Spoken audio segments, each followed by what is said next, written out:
Hi friends, welcome to explainer civil सेली का YouTube channel आप देख रहे हैं। मेरा नाम है अंजुम शर्मा और आज एक्सप्लेनर में हम लोग बात करने वाले हैं ग्वादर में चल रहे प्रोटेस्ट के बारे में। इंडिया का स्टैंड क्या है उस पर और क्यों ग्वादर पर इतना प्रोटेस्ट हो रहा है, ग्वादर में प्रोटेस्ट हो रहा है। ग्वादर कहाँ पर है? बलोचिस्तान, याद रखिएगा। मेरा फोन भी बज रहा है, मैं इसको कर लेता हूँ साइलेंट पर, सॉरी। तो ग्वादर के प्रोटेस्ट के बारे में हम लोग बात करने वाले हैं और इंडिया के स्टैंड के बारे में बात करने वाले हैं। सेकंड पेपर के लिहाज से इंपॉर्टेंट है मीन्स में पॉलिटिक्स ऑफ कंट्रीज, और वहां पर इंडिया का जो स्टैंड है, इंडिया का इंटरेस्ट क्या क्या है उस पर, है ना। तो सीपीईसी चाइना, सीपीईसी जो है कॉरिडोर जो है, इकोनॉमिक कॉरिडोर, वो इंपॉर्टेंट हो जाता है प्रीलिम्स के लिहाज से। क्या है कॉरिडोर हम लोग देखेंगे, और मैपिंग के लिहाज से ये पूरा का पूरा एरिया हो जाता है इंपॉर्टेंट।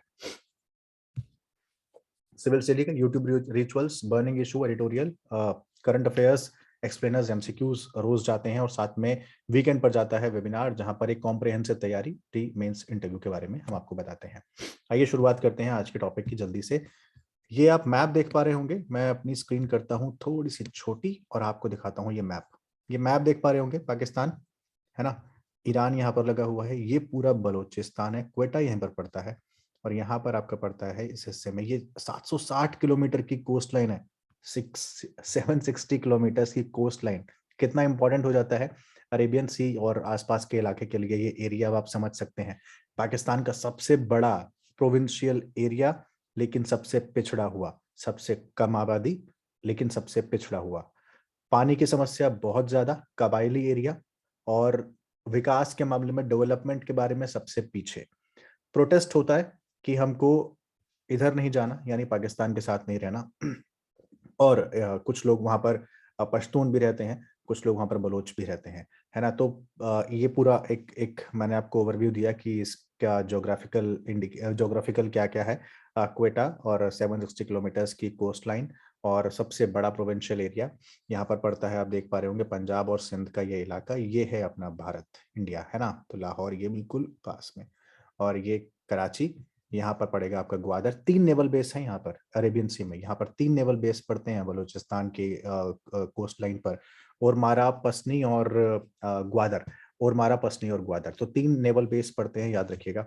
तो उसमें से ग्वादर एक है। ग्वादर में हो रहा है प्रोटेस्ट पिछले कुछ हफ्तों से, कि वहां पर जो चाइना पाकिस्तान इकोनॉमिक कॉरिडोर बन रहा है, आप जानते हैं चाइना पाकिस्तान इकोनॉमिक कॉरिडोर बन रहा है, और वो चाइना के जो one belt one road initiative वाला जो है, वो उसका हिस्से के तहत आता है।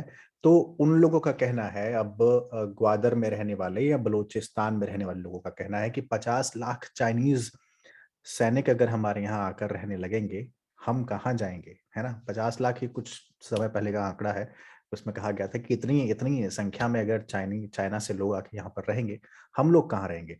आप हमारी समस्याएं दूर नहीं कर रहे, आप यहाँ पर एक इकोनॉमिक कॉरिडोर बनाने की बात कर रहे हैं, लेकिन उससे हमारा विकास नहीं होगा। इस मेगा डेवलपमेंट प्लान के वो खिलाफ है, उस पोर्ट सिटी के वो खिलाफ हैं जो कि चाइना पाकिस्तान इकोनॉमिक कॉरिडोर के तहत बनाई जा रही है, राइट। तो मार्जिनलाइज लोकल पीपल के डेवलपमेंट पे आप लोग ध्यान नहीं दे रहे हैं, और पाकिस्तान कह रहा है कि ये सपोर्ट जो है इंडिया द्वारा किया जा रहा है, ये पूरा का पूरा प्रोटेस्ट जो है, क्योंकि आप जानते हैं ईरान में हमारी मदद से चाबहार जो है, आप उसके बारे में जानते हैं। तो ग्वादर चाबहार अगल बगल होंगे, और पाकिस्तान का कहना है कि इंडिया नहीं चाहता कि चाइना का इकोनॉमिक कॉरिडोर यहाँ पर बने, अदरवाइज अरेबियन सी में उसकी मौजूदगी चाइना की इंडिया को परेशान कर सकती है। ये कंसर्न का विषय है भी, लेकिन क्या इंडिया वाकई में ऐसा कर रहा है? तो अव्वल तो खुले तौर पर हम लोग हमेशा कहते हैं कि हम किसी के इंटरनल मैटर में इंटरफेयर नहीं करेंगे। आगे इस बात को देखेंगे। बलूचिस्तान को एक बार देख लेते हैं।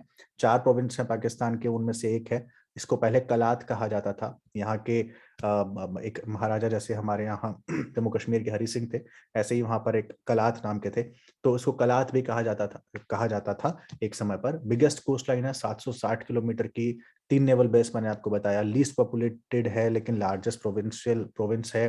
एथनिक बलोच पीपल वहां पर आपको मॉडर्न डे ईरान में जो मिलते हैं, आज के ईरान में जो मिलते हैं बलोच पीपल एथनिक सिटी, वो वहां पर आपको मिलेंगे। और अफगानिस्तान के भी मेजोरिटी बलोच अफगानिस्तान में भी है, वो भी आपको बलोचिस्तान में मिल जाएगी। तो आप देख पा रहे होंगे कि ईरान, अफगानिस्तान ये ऊपर पूरा एरिया, और यहाँ पर ये बलोचिस्तान, यहाँ पर तो ईरान में भी बलोच लोग मिलते हैं, अफगानिस्तान में भी मिलते हैं, पाकिस्तान में भी मिलते हैं, है ना। तो ये पूरी बलोच कम्युनिटी है। बलूचिस्तान बहुत रिच है नेचुरल गैस में, ऑयल में, और इम्पोर्टेंट रीजन है पाकिस्तान का, हम लोग जानते हैं। लेकिन ये पिछड़ा कितना है इसका अंदाजा इस बात से लगाइए कि 70 के दशक में, 1970s की मैं बात कर रहा हूँ, उस टाइम पर पाकिस्तान के जीडीपी में इसका हिस्सा केवल 5% का था, जो कि 2000s में आकर 3% रह गया, केवल 3% जीडीपी का। अब सोच लीजिए, इतना बड़ा इलाका इतना पिछड़ा हुआ, और आप इतनी बड़ी उसकी कोस्ट लाइन, इतना बड़ा स्पेशल इकोनॉमिक जोन का एरिया, लेकिन फिर भी इतना पिछड़ा, पानी की कमी because of the coastal line, पानी की वहां पर कमी, आप डेवलपमेंट नहीं कर रहे हैं, और प्रोटेस्ट हो भी तो क्यों ना हो। एक बुक है बलोचिस्तान में, मैं आपको बताता हूँ, पाकिस्तान द बलोचिस्तान कॉनंडरम नाम की, तिलक देवशीर, यस, तिलक देवशीर की ये बुक है, बड़ी उसमें बहुत अच्छी जानकारी, जिसको इंटरेस्ट हो वो पढ़ सकता है उस बुक को। पाकिस्तान द द बलोचिस्तान कॉनंडरम, तिलक देवशीर। तो अपराइजिंग इन बलोचिस्तान क्यों है? तो जब ब्रिटिश इंडियन कॉन्टिनेंट सब कॉन्टिनेंट से गए थे, तो बलूचिस्तान के जो किंगडम था उस टाइम पे, उनको भी वही ऑफर किया गया था कि या तो आप इंडिया में मिल जाइए, या पाकिस्तान में मिल जाइए, या इंडिपेंडेंट रहिए। तो किंग ऑफ बलोच जो थे उस समय पे, उन्होंने कहा था कि हम इंडिपेंडेंट, हम स्वतंत्र रहना पसंद करेंगे, हमको ना भारत के साथ जाना है ना पाकिस्तान के साथ जाना है। और वो रहा भी, एक सॉरी लगभग 1 साल तक वो इंडिपेंडेंट रहा भी। लेकिन साल 1948 में पाकिस्तानी गवर्नमेंट ने मिलिट्री की मदद से और डिप्लोमेसी, मिलिट्री और डिप्लोमेसी दोनों चीज की मदद से उस रीजन पर पूरा कंट्रोल ले लिया, और उसे पाकिस्तान का हिस्सा बना लिया। अब पाकिस्तान का जब हिस्सा बना लिया और वो आना नहीं चाहता था, तो वहां पर जाहिर है कि विरोध की आवाजें उठनी थी, स्वतंत्रता की आवाजें उठनी थी, और वो उठ रही हैं। तो due to lack of development और ह्यूमन राइट वायलेशन वहां पर लगातार उस रीजन में किए जा रहे थे पाकिस्तानी मिलिट्री और टेरर ग्रुप्स द्वारा, तो वो इंसर्जेंसी जो है 1948 से लेकर आज तक जारी है। पाकिस्तान क्लेम करता है कि भारत जो है रिबेल करवाता है, रिबेल फाइटर्स को आर्म्स और इंटेलिजेंस प्रोवाइड करा रहा है, और उनकी वजह से ऐसा हो रहा है। इंडिया जाहिर सी बात है इस मामले को पूरे को नकारता भी है कि हमारा इसमें कोई हाथ है भी नहीं। अब इंडिया का स्टैंड क्या है? इंडिया देखिए, पॉलिटिकल स्टैंड हमेशा इंटरफेयर इन इंटरनल मैटर के, किसी और के कंट्री के इंटरनल मैटर्स में हम क्यों दखल अंदाजी करेंगे। कश्मीर पर जब हम किसी की इंटरफेरेंस बर्दाश्त नहीं करते हैं, तो जाहिर सी बात है कि हम किसी और के मामले में दखल भी नहीं देंगे। पहले ना शुरू करने की पॉलिसी तो हमारे यहाँ वैसे भी है कि हम किसी चीज का पहले यूज वैसे भी नहीं करते हैं, शुरुआत नहीं करते हैं। तो इंडिया का पॉलिटिकल स्टांस हमेशा ये रहा है कि इंटरफेरेंस हमारा, आपका ये इंटरनल मैटर है, किसी भी कंट्री का इंटरनल मैटर है, उसमें हम लोगों का इंटरफेरेंस नहीं रहेगा। अगर हमसे मदद मांगी जाएगी वो अलग बात है, लेकिन चूंकि वो आपका इंटरनल मैटर है तो हम उसमें नहीं करेंगे। हालांकि पाकिस्तान बार बार कश्मीर इशू को लगातार लाता रहा है, और इंडिया ने बलूचिस्तान पर साइलेंस हमेशा मेंटेन किया है, कभी खुले तौर पर नहीं बोला है किसी बड़े मंच से। अगर आप प्रधानमंत्री की 2016 की इंडिपेंडेंस डे की स्पीच छोड़ दें, जहां पर उन्होंने कहा था कि बलोच लोगों के साथ पाकिस्तान जिस तरीके से अत्याचार करता है, वो एक बहुत बड़ी बात थी, जहां पर खुले तौर पर किसी देश के, हमारे देश के प्रधानमंत्री ने इतनी बड़ी बात कही थी। तो बलूचिस्तान उसके बाद से काफी ज्यादा चर्चा में आ गया था। तो इंडिया हमेशा साइलेंस मेंटेन रखता है और कहता है कि ये आपका इंटरनल मैटर है, सोवरेनिटी का मामला है, क्योंकि हमारी भी सोवरेनिटी है, हम भी बर्दाश्त नहीं करते हैं किसी का इंटरफेरेंस, तो आप के मैटर में भी हम नहीं बोलेंगे। अब ये चाइना पाकिस्तान इकोनॉमिक कॉरिडोर है, ये इतना इंपॉर्टेंट क्यों हो जाता है? ये आप मैप देख रहे हैं, ये आप चाइना को देख पा रहे हैं, ये आप चाइना को देख पा रहे हैं, और ये ग्वादर है, मैंने बताया था आपको ग्वादर, ये ग्वादर है, ये चाइना है, इस्लामाबाद से होते हुए अफगानिस्तान का कुछ एरिया लगेगा, फिर ये पीओके से होते हुए, और ये आ रहा है ग्वादर तक। नहीं, चाइना पाकिस्तान और दिस दिस पीओके से होते हुए, यानी हमारा हमारा हिस्सा। तो बायलेटरल प्रोजेक्ट है पाकिस्तान और चाइना का, अफगानिस्तान मैंने बोल दिया, आई एम सॉरी। तो पाकिस्तान और चाइना का बायलेटरल प्रोजेक्ट है, western part of China, Xinjiang province और ग्वादर बलूचिस्तान वाले को, खुंजरे पास से ये पास से जाएगा, और नॉर्दर्न पार्ट ऑफ पाकिस्तान को टच करते हुए ये लेकर आएगा और वेस्टर्न पाकिस्तान तक, सदर्न पाकिस्तान तक ये जाएगा।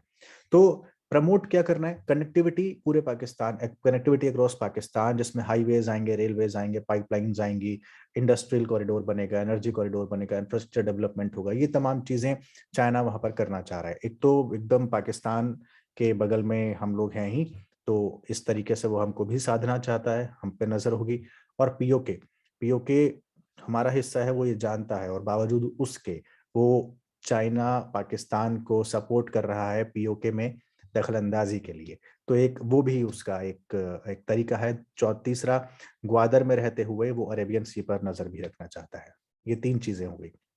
नाउ मिडल ईस्ट और अफ्रीका में भी ग्वादर से आप नजर रख सकते हैं, और इंडियन ओशन पे तो आप रख ही सकते हैं, क्योंकि आप स्ट्रिंग ऑफ पर्ल्स वाला जो उसका पूरा एरिया देखेंगे, जहां पर म्यांमार से होते हुए हम्बन टोटा यानी श्रीलंका से होते हुए फिर यहाँ पर ग्वादर तक आएगा। तो इस तरीके से वो पूरी एक माला बनाएगा यू शेप की, जिसमें पूरी वो स्ट्रिंग ऑफ पर्ल्स होगी, और वहां पर पूरा उसका एक दबदबा होगा, एक पूरा हिस्सा होगा। CPEC belt and road initiative का हिस्सा है, मैंने आपको बताया था, जो कि 2013 में लॉन्च हुआ था। South East Asia, Central Asia, Gulf region, Africa और यूरोप, और नेटवर्क एक लैंड और सी रूट का बनाने के लिए। यूपीएससी पूछ भी चुका है इस पर क्वेश्चन। इंडिया का कंसर्न क्या क्या है? एक तो सॉवरेनिटी इशू सबसे बड़ा है, कि आपने इंफ्रास्ट्रक्चर वहां पर क्रिएट कर रहे हैं, आप करिए, आप पाकिस्तान का डेवलपमेंट आप कर रहे हैं, करिए, लेकिन हमारे रीजन से आप क्यों कर रहे हैं? पाकिस्तान ऑक्यूपाइड कश्मीर से आप क्यों कर रहे हैं? पीओके हमारा रीजन है, तो आप हमारी सॉवरेनिटी में, हमारी संप्रभुता में दखल अंदाजी कर रहे हैं। तो इंडिया चूंकि उसको अपना हिस्सा मानता है, इसलिए ये एक कंसर्न का टॉपिक है। Dual purpose of Gwadar port, India concern रहता है ग्वादर के लिए, जो कि चाइना को स्ट्रेटेजिक एक्सेस देगा अरेबियन सी और इंडियन ओशन में। उधर हमारे चाबहार पे भी, ईरान के साथ जो हमारे संबंध है, उस पर भी वो नजर रहेगी। तो न केवल वो ट्रेड का एक एंट्रीपोर्ट बनाना चाहता है, बल्कि उसको चाइनीज नेवी के लिए भी इस्तेमाल करना चाहता है। तो पाकिस्तानी नेवी, चाइनी नेवी ग्वादर पर मौजूद रहेगी, तो वो इंडियन ओशन, अरेबियन सी, अफ्रीका, मिडल ईस्ट, हर तरफ नजर रहेगी। तो ये कंसर्न का विषय हमारे लिए है।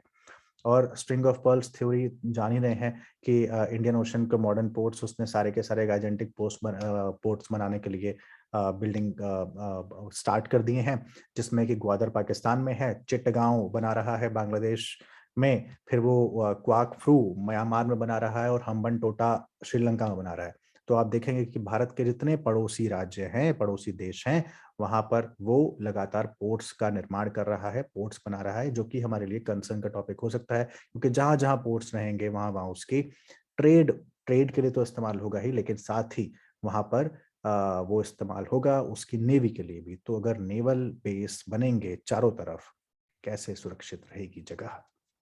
तो स्ट्रिंग ऑफ पर्ल्स स्ट्रेटेजी है इंडिया को थ्रेटन करने के लिए, एनसर्कल करने के लिए, और चाइनीज डोमिनेंस को स्थापित करने के लिए इंडियन ओशन में। तो ये था ये पूरा मामला। ग्वादर में इसलिए हो रहा है ये बवाल कि भाई, हमको चाइना पाकिस्तान इकोनॉमिक कॉरिडोर से कुछ लेना देना नहीं है, हमारा विकास के लिए, हम मेगा डेवलपमेंट प्लान के खिलाफ है। आप बनाइए पोर्ट सिटी, लेकिन व्हाट अबाउट अस?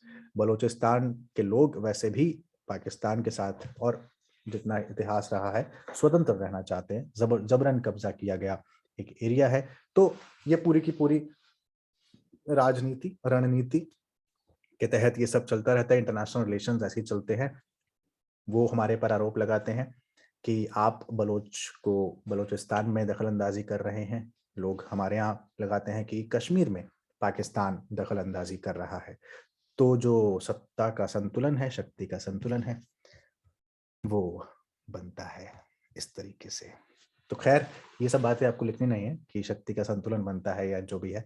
ये सब है कि ये सब इंटरनेशनल रिलेशंस में आपके क्या क्या देश के हित होते हैं, और किस एरिया पे आपका प्रभाव ज्यादा रहता है, उस तरीके से ये बातें होती रहती हैं। खैर, पेपर 2 के लिए इंपॉर्टेंट था पॉलिटिक्स ऑफ कंट्रीज और इंडियाज इंटरेस्ट के लिए। सीपीईसी आप देख लीजिएगा कहाँ कहाँ से निकल रहा है, ग्वादर कहाँ पड़ता है, चाबहार कहाँ पड़ता है, और कौन कौन से नेवल बेसिस वहां पड़ते हैं। साथ में मैप्स के हिसाब से मिडल ईस्ट, अरेबियन सी और इंडियन ओशन के आसपास की चीजें देख लीजिएगा। हम्बन टोटा, म्यांमार और बांग्लादेश में जो पोर्ट चाइना की मदद से बन रहे हैं, उनकी लोकेशंस आप देख लीजिएगा। तो ये था आज का explainer, why there have been continuous protest in Gwadar and what is India stand on it. तो this is all in this explainer. See you tomorrow. पढ़ते रहिए और देखते रहिए सिविल सेली का यूट्यूब चैनल पर अलग अलग प्रोग्राम्स। खूब ख्याल रखिए। शुक्रिया।